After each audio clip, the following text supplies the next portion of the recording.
하나님의 진노 아래에 있는 인생, 그런 제목으로 말씀을 전하고자 합니다.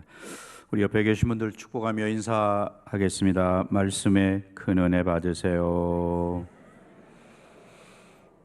우리가 계속 로마서의 말씀을 살펴오고 있습니다. 바울이 로마에 가기를 그렇게 원했고 기도하고 했는데 물론 쉽게 이루어지진 않았죠. 하지만 그가 로마에 가고자 했던 분명한 목적은 그 로마 교회 성도들에게 가서 복음을 전하고자, 이미 복음을 들은 그 성도들입니다. 그런데 그들에게 다시 가서 복음을 꼭 전해서 견고하게 세우도록 그런 목적을 가지고 있었던 거죠.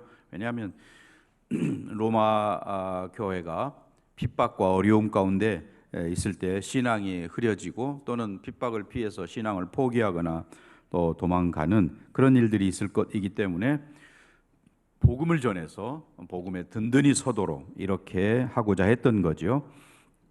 그 구원의 복음, 예수 그리스도에 관한 그 복음을 전하기를 원했다라는 것입니다. 계속해서 로마서 1장 19절 이하에서 이 모든 사람들의 인생들의 하나님을 떠난 인생들의 모습을 살펴오고 있습니다.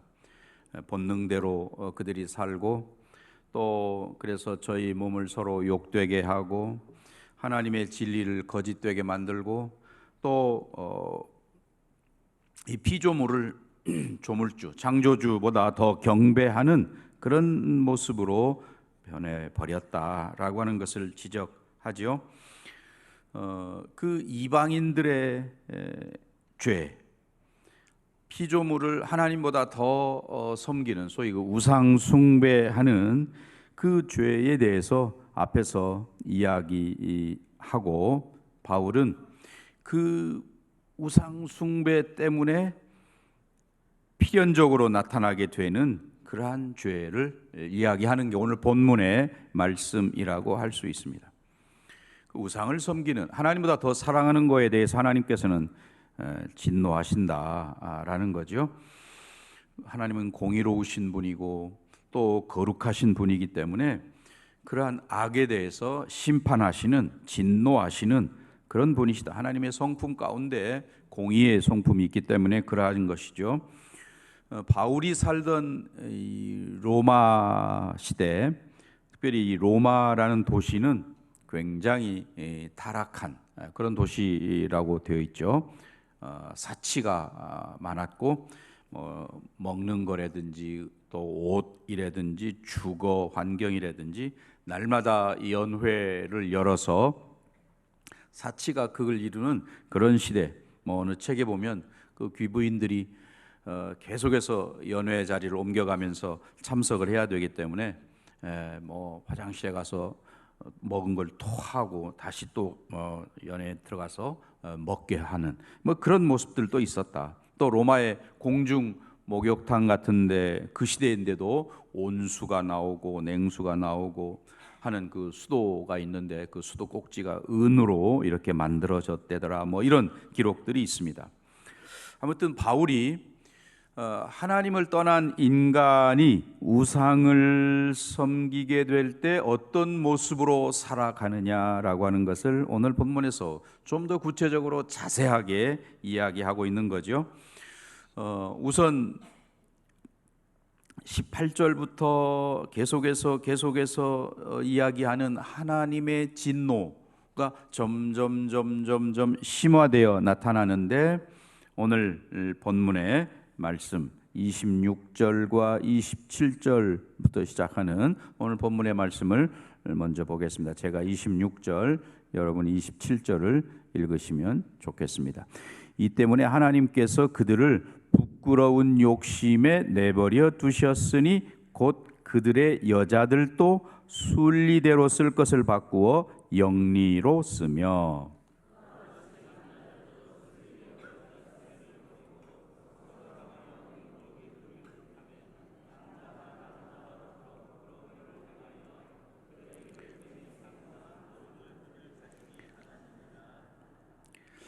앞에서 영적인 타락, 하나님을 떠난 우상을 섬기는 것에 대한 그런 이야기를 말씀을 드렸어요. 그 영적인 타락의 결과가 필연적으로 26절과 27절에 보면 성적인 타락을 가져오는구나 하는 것을 보여주고 있는 거죠. 우상 숭배에 빠진 인간들이 이건 필연적으로 성적인 타락이 이루어지는구나. 그 인간들이 하나님을 섬기기를 꺼려하고 우상을 섬기고 하는 것을 하나님께서 내버려 두니까 하나님의 창조 질서를 거스르는 성적인 타락이 일어났다 하는 거죠. 그래서 바울은 여기 26절 마지막에 보면 순리대로 쓸 것을 바꾸어 어떻게 했어요? 영리로 쓰며라고 말합니다. 이 26절을 현대인의 성경은 좀 더 우리가 알아듣기 쉽게 또는 직설적으로 표현을 했는데 어떻게 됐냐면 그래서 여자들까지도 정상적인 성생활을 버리고 변태적인 것을 즐기며 이렇게 번역을 해놨습니다. 창조 질서에 따른 남녀의 그런 순리적인 관계가 깨지고 말았다. 그래서 여자는 여자와 남자는 남자와 더불어 부끄러운 일을 행했다. 바울 시대에 로마 사회가 그런 것들이 만연되어 있었다 하는 거죠. 그 결과 바울은 상당한 보응을 그들이 받았다라고 지적합니다. 요즘에 언론에서는 동성애라는 표현을 잘 쓰지 않고 그냥 성소수자 이렇게 단어를 좀 변형시켜서 사용하고 있죠. 사실은 좀 우리를 혼란스럽게 하기도 하고 아니면 어떤 사실에 대해서 애매모호하게 언어를 이렇게 혼용해서 혼돈스럽게 만드는 그런 모습을 가지고 있죠. 똑같은 단어라도 좀 어떻게 표현하느냐에 따라서 개념이 좀 흐려질 수 있다는 거죠. 그래서 성소수자 그러면 상당히 어떤 사회에서 보호해야 할 대상인 것처럼 호도될 수 있다는 거죠. 하나님의 창조의 원리는 남자와 여자가 가정을 이루어서 이 땅에서 번성하는 것, 이게 창세기에 나와 있는 창조의 원리였습니다. 하나님은 분명히 남자와 여자를 창조하셨다라고 되어 있죠. 또 그런 남자와 여자가 가정을 이루어서 거기서 자녀가 태어나고 그래서 이 땅에서 점점 번성해 가는 것, 이게 창조의 하나님의 목적이었던 거죠. 그런데 지금 이 사회가 이 바울이 편지를 쓰는 이 시대의 로마 사회가 그 하나님의 창조 원리를 저항하고 거스르는 그런 모습을 보였다 하는 거죠. 성경은 이 동성애에 대해서 분명하게 표현합니다. 레위기 18장 22절에 보면 너는 여자와 동침함 같이 남자와 동침하지 말라. 이는 가증한 일이다. 하나님 보실 때 가증한 일이다. 명확하게 이야기하죠. 또 레위기 20장 13절에 보면 누구든지 여인과 동침하듯 남자와 동침하면 둘 다 가증한 일을 행함인즉 어떻게 됩니까? 이거는 반드시 죽일지니라고 명확하게 이야기하고 있습니다. 또 구약 성경만 그러하냐? 신약 성경에도 나와 있습니다. 고린도전서 6장 9절 같은 데 보면 그 남색하는 거 하나님 나라를 유업으로 받지 못하는 거다. 불의한 자가 하나님 나라를 유업으로 받지 못할 줄을 알지 못하느냐라고 명확하게 이야기하죠. 그 불의한 일 중에 바로 그 일이 남색이 들어 있는 겁니다. 또 디모데전서 1장 10절에도 죄의 그러한 아주 중요한 죄의 목록 가운데 들어 있습니다. 음행하는 자, 남색하는 자, 또 인신매매하는 자, 거짓말하는 자, 거짓 맹세하는 자, 또 기타 바른 교훈을 거스르는 자, 이런 것들이 다 중한 죄에 해당된다는 말입니다. 그래서 결국 앞에서 쭉 이야기한 대로 이 영적인 타락, 하나님을 떠나고 우상을 섬기는 영적인 타락은 필연적으로 성적인 타락으로 이루어져 가는구나. 이 역사가 증명하고 있는 것이고 오늘날 우리가 지금 보고 있는 현상이지요. 우상 숭배와 같은 그런 영적인 타락이 일어난 거 우리가 보니까 자연히 또 성적인 타락으로 이어지는구나. 하나님을 두려워하지 않고 풍요와 쾌락을 추구하는 이 시대, 로마 때도 마찬가지고 그 하나님의 뜻을 거스르는 특별히 이 성적인 면에서 왜곡 현상이 일어났다라는 것입니다. 그래서 하나님을 떠난 인간이 바울은 지적하기를 부끄러운 영리로 여자는 여자를 남자는 남자를 탐하여 부끄러운 일을 행한다 이렇게 지적하고 있죠. 하나님 없는 사회, 하나님을 거부하고 혹은 하나님을 대항하는 이 인간 사회에는 창조주께서 우리에게 선물로 주신 아름다운 성이라고 표현하는 이 성을 쾌락의 도구로 왜곡시켜 버렸다 하는 것이죠. 그리고 그 쾌락을 그렇게 왜곡시킨 쾌락을 즐기는 사회는 하나님의 심판으로 이어진다는 것을 명확하게 로마 역사가 또 인류의 역사가 이미 성경에 기록된 역사가 그것을 증명하고 있는 것이죠. 그런 점에서 우리는 하나님을 떠난 영적인 중심을 잡지 못하고 휘둘리는 신앙인들도 여기에서 자유롭지 않다는 것이죠. 언제든지 우리도 영적으로 타락할 수 있다라는 그런 사실을 매스컴을 통해서 우리는 가끔 봅니다. 자, 우리는 하나님을 내 마음의 중심에 왕으로 모시지 않을 때 우리의 소중한 것들이 왜곡되고 또 잘못 사용되고 있구나 하는 것을 오늘 본문에서 봅니다. 또 영적인 타락이 이루어지니까 자연히 필연적으로 성적인 타락이 이루어지고 있구나 하는 것도 보게 됩니다.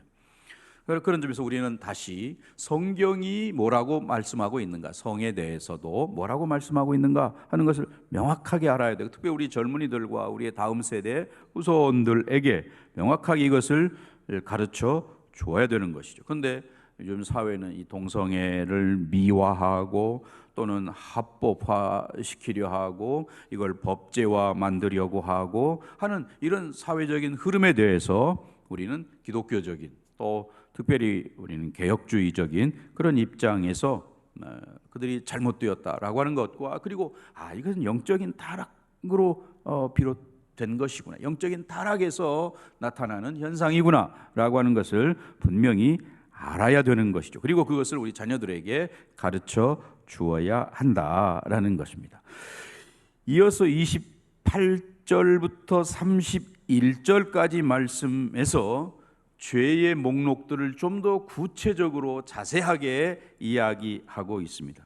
하나님을 떠난 그런 인생들, 하나님을 거부하는 그런 인생들이 이 성적인 타락과 더불어서 여러 가지 추악한 그런 범죄들을 저지르고 있다는 거지요.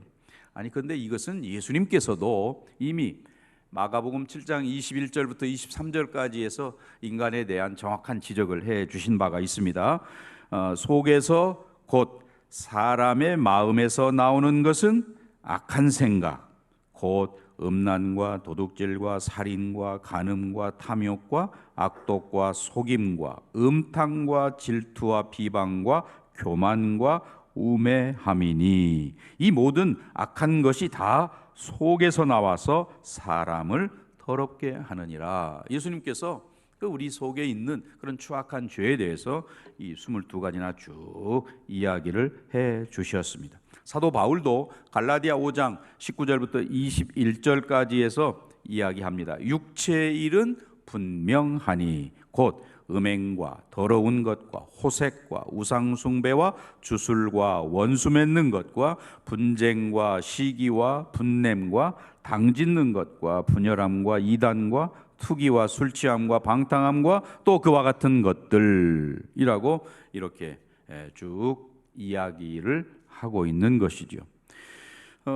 이런 죄악된 인간이 저지르는 죄악들에 대해서 로마서 오늘 본문에서 28절부터 구체적으로 이야기합니다. 28절부터 31절까지를 우리 한꺼번에 쭉 읽어 보시겠습니다. 또한 그들이 마음에 하나님 두기를 싫어하며 하나님께서 그들을 그 상실한 마음대로 내버려 두사 합당하지 못한 일을 하게 하셨으니 곧 모든 불의, 추악, 탐욕, 악의가 가득한 자요, 시기, 살인, 분쟁, 사기, 악독이 가득한 자요, 수군수군하는 자요, 비방하는 자요, 하나님께서 미워하시는 자요, 능욕하는 자요, 교만한 자요, 자랑하는 자요, 악을 도모하는 자요, 부모를 거역하는 자요, 우매한 자요, 배약하는 자요, 무정한 자요, 무자비한 자라. 이 21가지나 되는 여러 목록들에 대해서 이야기를 합니다. 불의하다. 하나님은 공의로운 하나님인데 거기에 대항하는 그런 모습이죠. 추악하고 또 탐욕, 세 번째가 탐욕이라고 되어 있는데 정말 더 가지려고 하는 무절제한 그런 욕심, 탐욕이죠. 또 내가 가진 이 욕심이 다른 사람에게 어떤 영향을, 피해를 끼칠 거냐라고 하는 것에는 전혀 관심이 없는, 뭘 얻든지 뭐 사실은 만족함이 없는 게 인간의 욕심일 텐데 그 욕심을 끝없이 펼치고 있는 것이죠. 그래서 그 이기적인 탐욕이 이웃과의 관계를 파괴시키기도 하고 또 그 이웃과의 관계를 파괴시킨다라고 하는 것은 하나님 주신 그 10계명 중에 5계명에서 10번째까지 이 계명이 다 이웃과 관계되는 것들 아니에요? 1계명부터 4계명까지가 하나님과의 관계라면 이웃과의 관계를 파괴하는 그런 거이기 때문에 결국은 하나님과의 관계를 해치는 거다. 여기 21가지 쭉 되어 있습니다만은 이 모든 것들이 결국은 하나님과의 관계를 무너뜨리는 거다라는 거죠. 또 뭐 악의, 시기, 살인, 분쟁, 악독. 특별히 여기 수군수군하는 자라는 표현이 있습니다. 다른 사람의 사생활에 대해서 근거 없는 이야기 아니면 꾸며낸 이야기, 사실이 아닌 이런 것들을 만들어내어서 문제를 야기시키는 이런 것도 큰 죄악의 목록 가운데 들어있다는 것을 우리가 무시할 수 없는 것이죠. 비방하는 자, 또 하나님께서 미워하시는 자. 결국 하나님께서 미워하시는 자는 누구예요? 하나님을 무시하거나 또 하나님을 미워하는, 거부하고 미워하는 이러한 사람들이 하나님께서 미워하시는 자지요. 또 능욕하는 자, 교만한 자, 자랑하는 자, 악을 도모하는 자, 또는 부모를 거역하는 자, 우매한 자, 배약한 자. 뭐 우리가 들으면 그 뜻이 명확한 이런 모든 것들의 무정한 자, 무자비한 자. 결국 하나님을 멀리함으로 파생되어지는 이런 여러 가지 죄악들, 결국 이것들이 다른 사람을 괴롭게 할 뿐만 아니라 우리 공동체를 파괴하는 그런 죄들이구나 하는 것을 알 수 있습니다. 자, 우리가 영적으로 깨어있지 않다면 언제든지 우리도 이 죄에 빠질 수 있다는 사실을 여러분 기억하셔야 돼요.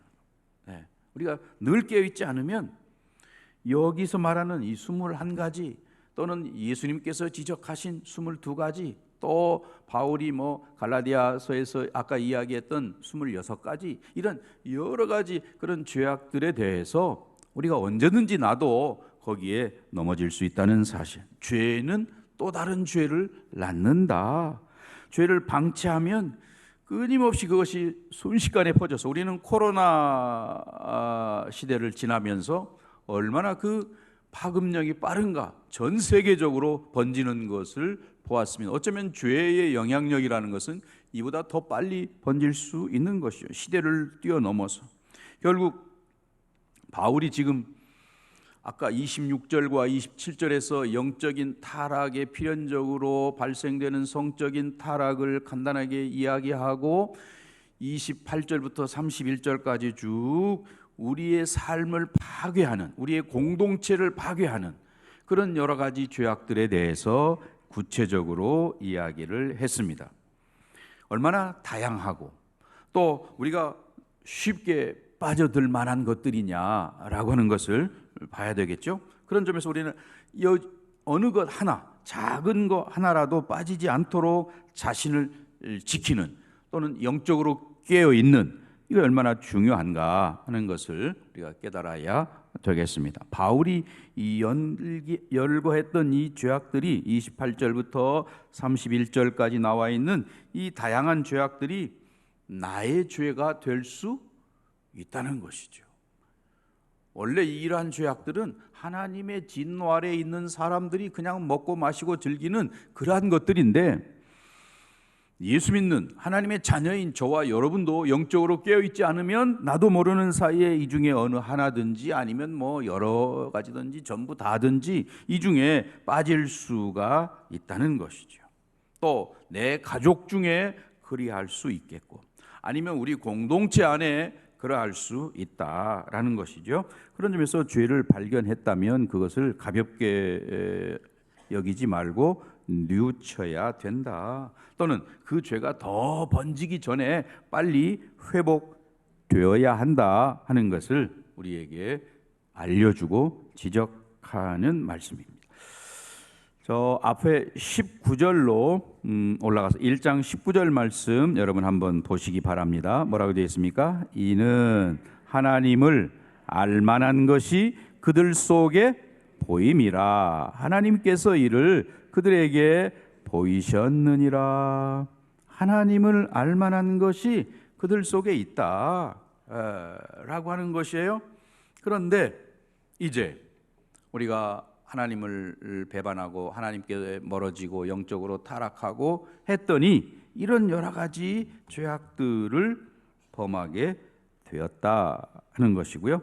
자, 32절 말씀으로 내려가 보겠습니다. 32절, 그들이 이 같은 일을 행하는 자는 사형에 해당한다고 하나님께서 정하심을 알고도 자기들만 행할 뿐 아니라 또한 그런 일을 행하는 자들을 옳다 하느니라.